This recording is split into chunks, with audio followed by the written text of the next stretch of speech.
So I have repaired this plumbing right here in this garden right here. I have repaired it 4 times. I'm so tired of repairing this plumbing right here, digging it out again and again and again. No more. So I figured out the reason why is because the top section is right there, is connecting with the bottom section below it. Is the one that's below has been getting pulled down over time because the mulch has been rotting, and the one at the top here, right there, is going into the clay, which is not moving and rotting. And so as the two have separated and the distance has pulled them apart, it has caused strain on the PVC pipe. Well, the pipe is inflexible. It's a rigid plastic part.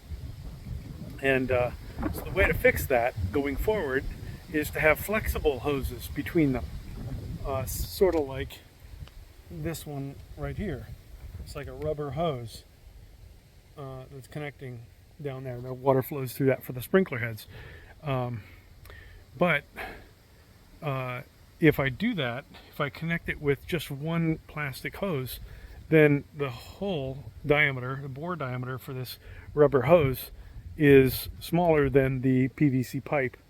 And so I didn't think about that when I was originally digging this out with the last video, that I was just going to replace it with one rubber pipe going between the two PVC pipes to give it that flexibility, so that it would flex as the two pipes move independently of each other. But now I'm thinking that's not going to be enough water flow, because this other pipe right here feeds 9 of these sprinkler heads, which you've seen me been digging up and replacing the sprinkler heads for those. And I don't think that little pipe is going to feed enough water flow at the right pressure. It might hit the right pressure, but it's not going to hit the right water flow to feed all 9 of these sprinkler heads. So the alternative is for me to go back to the store, get 5 more fittings, and create a manifold to manifold connection with these rubber hoses. So I've got multiple rubber hoses coming out of one pipe, and then going into multiple rubber hoses, then going into the other PVC pipe. So I've got to create a manifold from one with multiple connections going out of one pipe, and those multiple connections then feeding into the other one. I think that's going to be the way that I get the flow, and I'm thinking probably 3 lines would probably do it. Maybe 2 might be enough. 3 is probably a little bit overkill, but it would work. Yeah, I would need to get a few extra parts for that to fittings to make that work. So that's what I'm going to go do. I'll go do that on Monday when I have access to the car and I can go to the store and get those parts. But until then, I've got to focus on mowing and filling, mowing and edging the front and backyard, cleaning up a bunch of stuff, and filling in that pit that's back there where the fire was done. So I'm going to work on that today, and yeah, let's go do this. Love you guys.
It's farm to table if you ignore the part where the farm died.